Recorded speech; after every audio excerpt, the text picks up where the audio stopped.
मध्य प्रदेश सीटों के मामले में चुनाव के लिहाज से, राजनीति के मिजाज के लिहाज से बहुत कुछ कर्नाटक जैसा दिखाई दे रहा है। और मध्य प्रदेश में इसीलिए कांग्रेस कर्नाटक जैसे ही नतीजों की अपेक्षा भी लगाए बैठी है। 150 सीटों का दावा राहुल गांधी कर चुके हैं।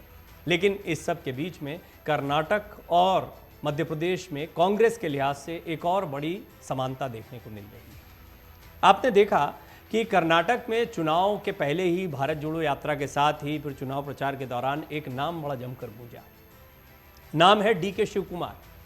उन्हें तो मुख्यमंत्री की दौड़ में बहुत आगे माना जा रहा था। सिद्धारमैया भी दौड़ में थे, दोनों में से किसी एक का चुनाव होना था। फाइनली सीनियर सिद्धारमैया को मौका मिल गया। डीके शिव कुमार को भी कांग्रेस मनाने में कामयाब रही, वो उप मुख्यमंत्री के तौर पर आ गए हैं। अब कोई और फॉर्मूले पर बात हुई हो तो बात अलग है, लेकिन वो प्रदेश के अध्यक्ष भी हैं और 2024 का चुनाव पार्टी उनके नेतृत्व में कर्नाटक में लड़ने जा रही है। कर्नाटक की सारी रणनीति उनको बनानी है। मध्य प्रदेश से कैसे मिलता जुलता है? दरअसल मध्य प्रदेश में भी अगर देखें तो कांग्रेस में कुछ धड़े दिखाई देते हैं। अभी तक तो 2 बड़े धड़े आपने देखे, पहले 3 थे, कमलनाथ, दिग्विजय सिंह और ज्योतिरादित्य सिंधिया, जो कि अब बीजेपी के साथ जा चुके हैं।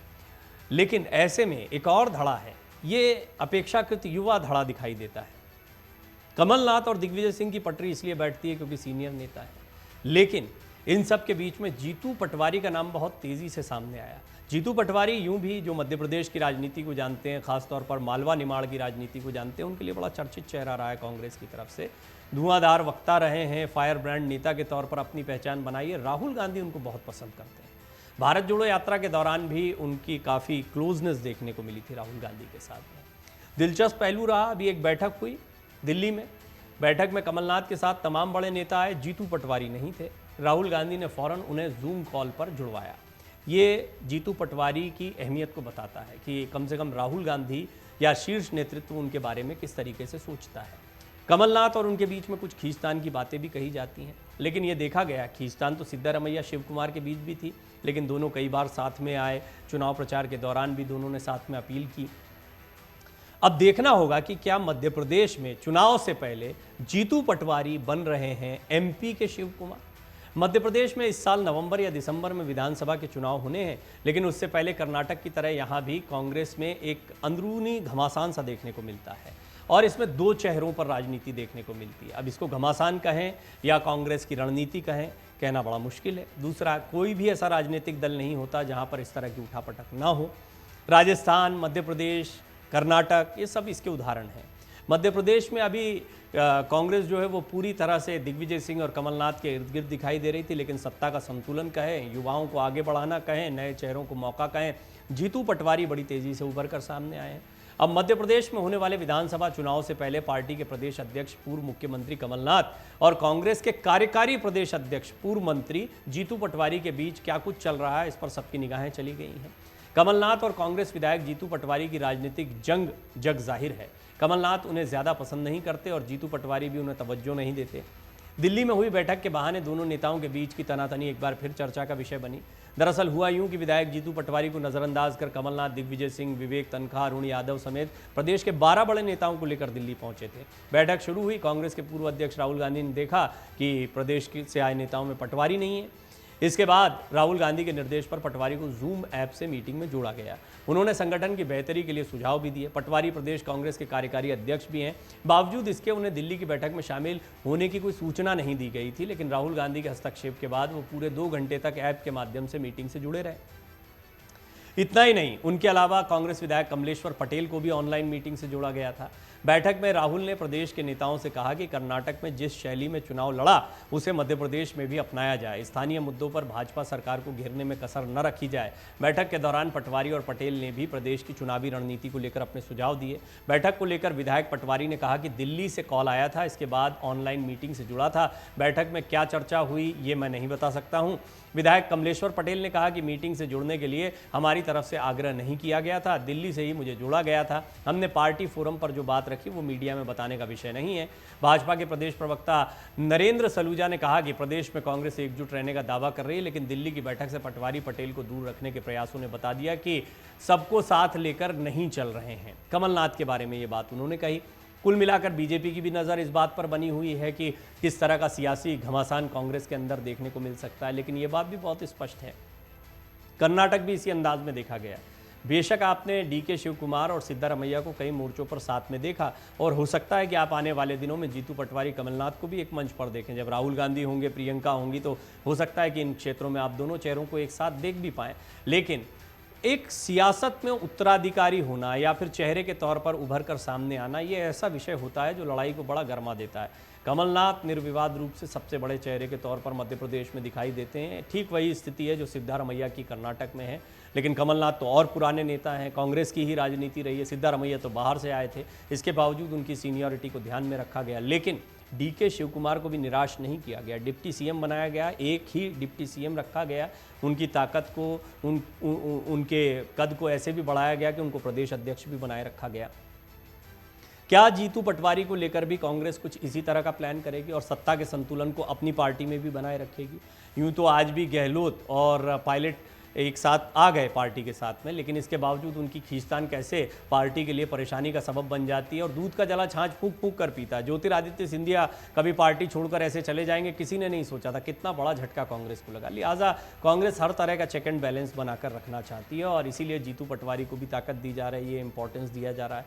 विधानसभा के बजट सत्र में विधायक पटवारी के निलंबन के बाद प्रदेश कांग्रेस संगठन की तरफ से संगठन का भरपूर साथ नहीं मिला और वो अलग थलग पड़ गए थे। तब से ही दोनों के बीच में, कमलनाथ और पटवारी के बीच में दूरियां बढ़ गई।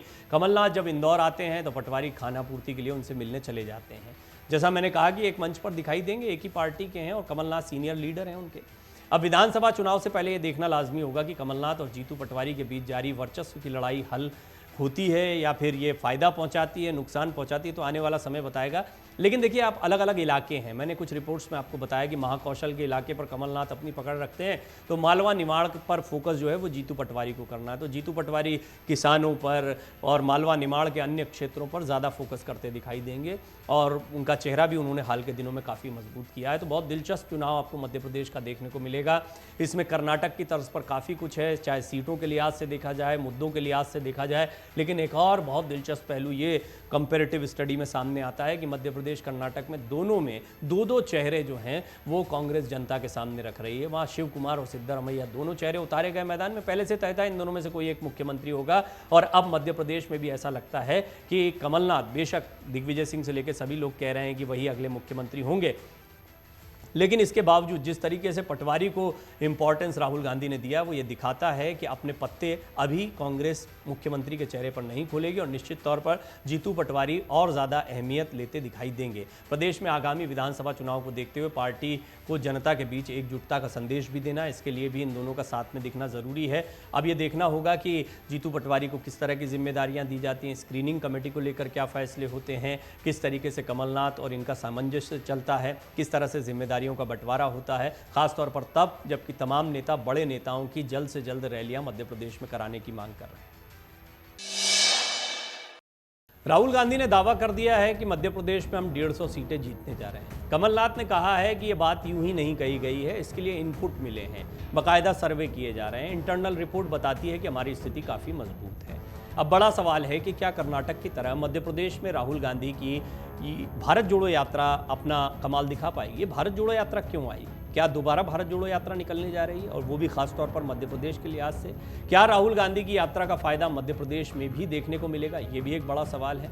राहुल गांधी की भारत जोड़ो यात्रा से कर्नाटक की जीत को जोड़कर देखा जा रहा है। राजस्थान और मध्य प्रदेश में उन्होंने अच्छा समय दिया, ये भी चुनावी राज्य हैं, लेकिन ये माना जा रहा है कि अब दोनों राज्यों में चुनाव से पहले राहुल गांधी एक बार फिर इस तरह का कोई प्रयोग कर सकते हैं। दरअसल मध्य प्रदेश में इसी साल नवंबर दिसंबर में विधानसभा चुनाव होने हैं। भाजपा, कांग्रेस समेत सभी दल चुनावी तैयारियों में जुट गए हैं। कर्नाटक में कांग्रेस को मिली शानदार जीत के बाद पार्टी और उनके नेताओं के हौसले बुलंद हैं। यही वजह है कि अब कांग्रेस पार्टी आगामी चुनाव को लेकर भी जोश में दिखाई दे रही है।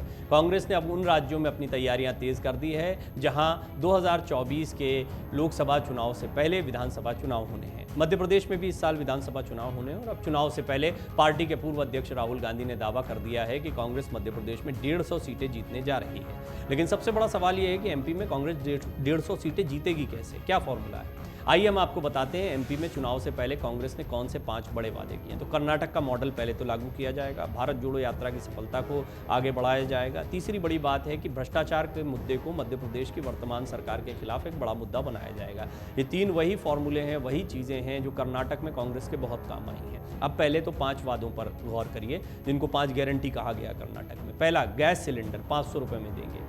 हर महिला को 1,500 रुपये प्रति महीना दिया जाएगा। बिजली यानी 100 यूनिट माफ़ की जाएगी। 200 यूनिट के बारे में कर्नाटक में भी कहा गया था। किसानों का कर्ज माफ़, ये तो पहले भी कमलनाथ इसका वादा कर चुके हैं, इसको बीजेपी उनको निशाने पर लेती है, लेकिन क्योंकि सरकार बहुत लंबी नहीं चल पाई और ये माना जाता है कि पिछली बार किसानों की कर्जा माफ़ी जो है वो एक बड़ा मुद्दा था कांग्रेस के हाथ में और उसका बड़ा असर भी पड़ा। तो एक बार फिर इस मुद्दे को कांग्रेस यहाँ पर उठाएगी। थोड़ा सा अलग मुद्दा दिखाई पड़ता है जो कर्नाटक से अलग है, लेकिन एक मुद्दा ओल्ड पेंशन का, पुरानी पेंशन का, इस योजना को हर जगह पर कांग्रेस पुरजोर तरीके से प्रचारित कर रही है। इसका असर हिमाचल में देखने को मिला था।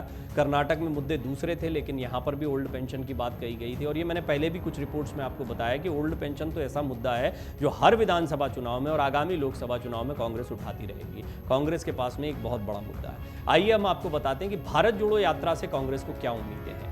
दरअसल कर्नाटक चुनाव में कांग्रेस को राहुल गांधी की भारत जोड़ो यात्रा का फायदा मिलने की बात कही जाती रही है। कांग्रेस को उम्मीद है कि कर्नाटक की तरह एमपी में भी पार्टी की सीटें बढ़ेंगी। राहुल की यात्रा कर्नाटक के जिन 7 जिलों से होकर गुजरी उनमें 48 विधानसभा सीटें आती हैं। इनमें से 32 सीटें कांग्रेस ने जीती, जबकि 2018 में यहां से 15 सीटें ही कांग्रेस को मिली थी। सीटों का बड़ा उछाल इस क्षेत्र में देखने को मिलता है। वहीं भारत जोड़ो यात्रा मध्य प्रदेश के जिन 6 जिलों से होकर गुजरी वहां 30 सीटें हैं। इनमें से कांग्रेस ने 2018 में 15 और बीजेपी ने 12 सीटों पर कब्जा किया था। 3 सीटों पर निर्दलीय जीते। इसमें से 2 जिले बुरहानपुर और खरगोन ऐसे हैं जिनमें बीजेपी का खाता ही नहीं खुला था। हालांकि बाद में कांग्रेस के 3 विधायक बीजेपी में शामिल हो गए। कांग्रेस को उम्मीद है कि मालवा में पिछले चुनाव की तुलना में 2 गुना सीटें मिलेंगी। मालवा एक बहुत ही महत्वपूर्ण क्षेत्र है। मालवा निमाड़ में कांग्रेस जो है वो अच्छा प्रदर्शन इस बार करना चाहती है। जीतू पटवारी एक बड़ा चेहरा इस क्षेत्र से आते हैं, उनको आगे बढ़ाने का प्रयास किया जा रहा है। राहुल गांधी के बहुत करीबी हैं। एक मीटिंग हुई यहाँ पर, कमलनाथ सारे नेताओं को लाए, जीतू पटवारी साथ नहीं थे तो जूम मीटिंग से राहुल गांधी ने उनको जुड़वाया। यानी कुल मिलाकर ये मालवा निमाड़ का क्षेत्र जो है, और यहाँ पर देखिए कमलनाथ का वो दबदबा नहीं जो महाकौशल में देखने को मिलता है। तो यहाँ पर स्थानीय चेहरों को आगे बढ़ाना पड़ेगा, ये भी रणनीतिक फैसला दिखाई पड़ता है। लेकिन सबसे बड़ी बात ये है कि क्या राहुल गांधी दोबारा भारत जोड़ो यात्रा निकालने वाले हैं या इस तरह की कोई यात्रा वो निकालेंगे जिससे कि मध्य प्रदेश में कई अन्य क्षेत्रों को भी वो कवर कर पाएँ जिनको बहुत ज़्यादा छू नहीं पाए थे। मध्य प्रदेश में हालांकि एक बड़ा हिस्सा कवर किया उन्होंने, लेकिन बहुत सारा हिस्सा ऐसा रहा जो छूट गया था।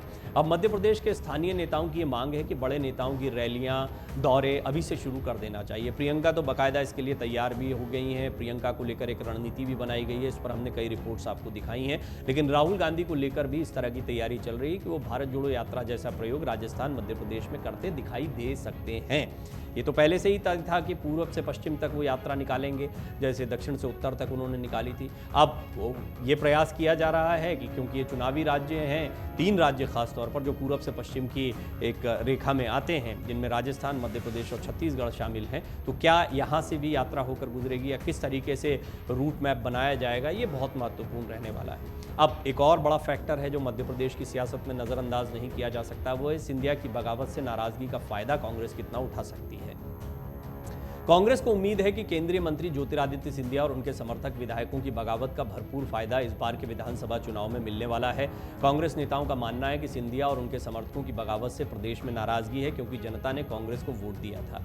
महाकौशल में 2018 में वो फिर से दोहराने का प्रयास है, क्योंकि जैसे मैंने मालवा निमाड़ बताया, महाकौशल में जो है बहुत अच्छा प्रदर्शन किया गया था कांग्रेस की तरफ से 2018 में, और ये क्योंकि क्षेत्र जो है वो पूर्व मुख्यमंत्री कमलनाथ का क्षेत्र भी माना जाता है, वहाँ पर वो प्रयासरत भी हैं। कांग्रेस को उम्मीद है कि जिस तरह 2018 में महाकौशल की 38 में से 24 सीटें जीतने में वो कामयाब रही थी, उसी तरह इस बार न सिर्फ पुरानी सीटें बरकरार रखी जाएंगी बल्कि कुछ नई सीटें भी जीती जाएंगी। इसकी वजह ये मानी जा रही है कि आदिवासी वोटर्स बीजेपी के प्रभाव में नहीं आया है। इस इलाके के 8 में से 5 जिले आदिवासी बहुल हैं जहां कांग्रेस का प्रभाव है। यही वजह है कि कांग्रेस चुनाव अभियान की शुरुआत महाकौशल से करने जा रही है। कम मार्जिन वाली सीटों पर कांग्रेस की नजर है। 12 जून से प्रियंका गांधी की रैली में चुनावी अभियान की शुरुआत भी होने जा रही है।